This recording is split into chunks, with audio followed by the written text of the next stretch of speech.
बिस्मिल्लाहिर्रहमानिर्रहीम, अस्सलाम वालेकुम। बेसिक ग्रामर सीरीज़ में आज हम डिस्कस करने जा रहे हैं parts of speech. Parts of speech को मैं बहुत नेचुरल वे में वहाँ तक लेके जाना चाहता हूँ, और बच्चे ख़ास तौर पर जिन्होंने अल्फ़ाबेट सीखे हैं और बेसिक ग्रामर अभी उन्हें नहीं आती, तो उन्हें कैसे पता चलता है कि जनाब ये कोई पार्ट्स ऑफ स्पीच भी कोई चीज़ है। तो बुनियादी तौर पर ग्रामर को अगर हम देखें तो ग्रामर में हमारे पास अल्फ़ाबेट होते हैं। मिसाल के तौर पर यहाँ मैंने अल्फ़ाबेट लिए हैं, सी लिया है, ए लिया है, आर लिया है।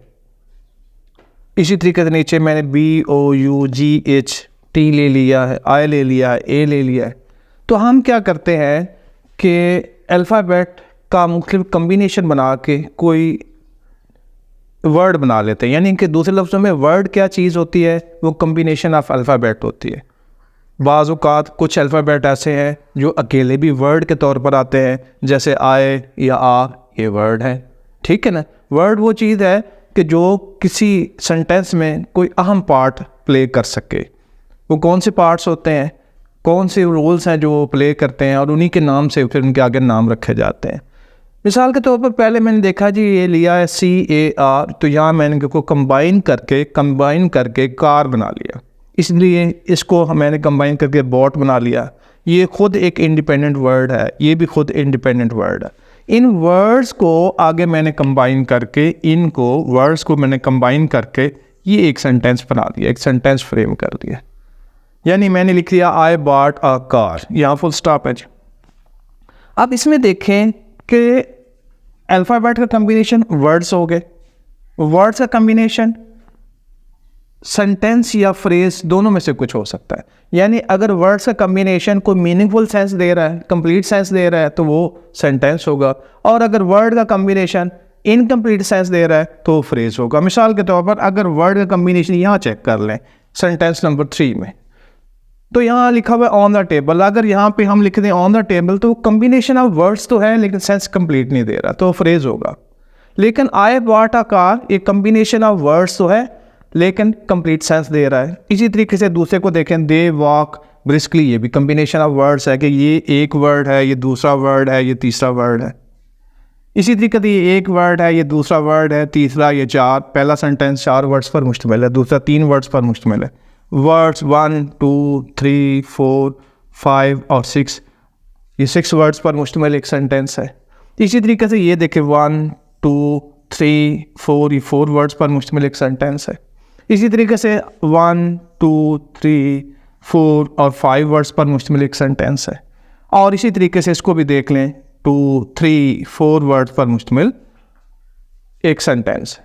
तो हमें सेंटेंस दूसरे लफ्ज़ों में कलेक्शन ऑफ वर्ड्स होता है, कम्बिनेशन ऑफ वर्ड्स होता है, ठीक है। अगर वो सेंस दे रहा है तो सेंटेंस होगा, और अगर कम्बिनेशन ऑफ वर्ड या कलेक्शन ऑफ वर्ड सेंस नहीं दे रहा या इनकम्प्लीट सेंस दे रहा है तो वो फ्रेज होगा। अब यहाँ पे वर्ड्स तो सारे ही हैं, ये आई भी वर्ड है, बॉट भी वर्ड है, आ भी वर्ड है, और कार भी वर्ड है। वर्ड्स तो सारे हैं। अब यहाँ पे हम बाकायदा वर्ड्स जो रोल प्ले कर रहे हैं ना, उनके लिहाज से उनका नाम रख लेते हैं। मिसाल के तौर पर हम कहते हैं कि आए जो है वो प्रोनाउन है, हम कहते हैं कि आए प्रोनाउन है, ये देखें ये प्रोनाउन है। हम कहते हैं ये बॉट जो है ये वर्ब है। हम कहते हैं आ जो है ये आर्टिकल है, यहाँ आर्टिकल लिख लें। और ये कार जो है वंस अगेन नोन है। तो इसका मतलब ये है कि ये 1 2 3 और 4, ये 4 जो है पार्ट्स ऑफ स्पीच तो इसी सेंटेंस में आ गए। यानी कि 4 मुख्तलिफ किस्म के वर्ड्स यहाँ हमने कंबाइन किए ख़ास तरतीब से, तो हमने उसे एक सेंटेंस, मीनिंगफुल सेंटेंस फ्रेम कर लिया। इसी दूसरे में देखें, ये देखें प्रोनाउन है, ये देख लें ये वर्ब है, ये देख लें ये एडवर्ब है। नेक्स्ट में देखें ये आर्टिकल है जी, ये आर्टिकल लिख लिया। ये नाउन है, ये वर्ब है, यानी हेल्पिंग वर्ब है, या मेन वर्ब के तौर पर आ रहा है जी। वर्ब है, प्रेपोजिशन है, फिर आर्टिकल है, और फिर नाउन है। तो इस तरीके से आप किसी भी सेंटेंस को देख लें, नीचे तक द पिक्चर इज़ ब्यूटीफुल देख लें, आई लाइक एप्पल एंड बनाना देख लें, वो यू आर ग्रेट देख लें। इन सब में आप देखें किसी भी सेंटेंस के तमाम सेंटेंस 10 20 100 50 500 वो कम्बिनेशन ऑफ वर्ड्स होंगे। और वो वर्ड्स अब हमने देखना कितने किस्म के वर्ड्स होते हैं।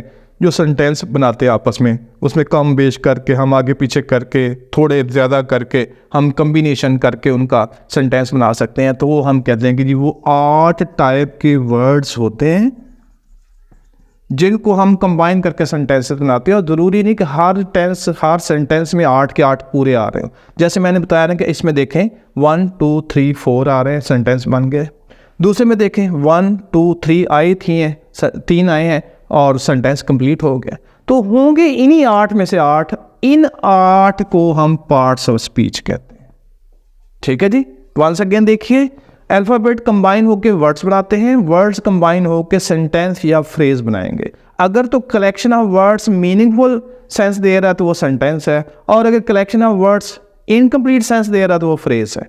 अब जब हम इनको एनालाइज करते हैं तो पता चलता है कि ये बेसिकली इनका जो यूनिट है, ये 8 यूनिट है। यही प्लस माइनस करके ना हम मुख्तलिफ किस्म के सेंटेंस फ्रेम करते जा रहे हैं। यानी कि 8 पार्ट्स ऑफ स्पीच है हमारे पास, जो कि सेंटेंस कंबाइन करने में, सेंटेंस को फ्रेम करने में हमें मदद देते हैं। और अगर हमें इनकी प्रॉपर स्टडी हमारे पास हो और बेसिक नॉलेज इसका हो तो सेंटेंस हम बहुत अच्छे कर सकते हैं, बना सकते हैं और फिर एनालाइज भी कर सकते हैं। मिसाल के तौर पर एक सेंटेंस मैं आपके सामने रखता हूँ, I like Apple and banana.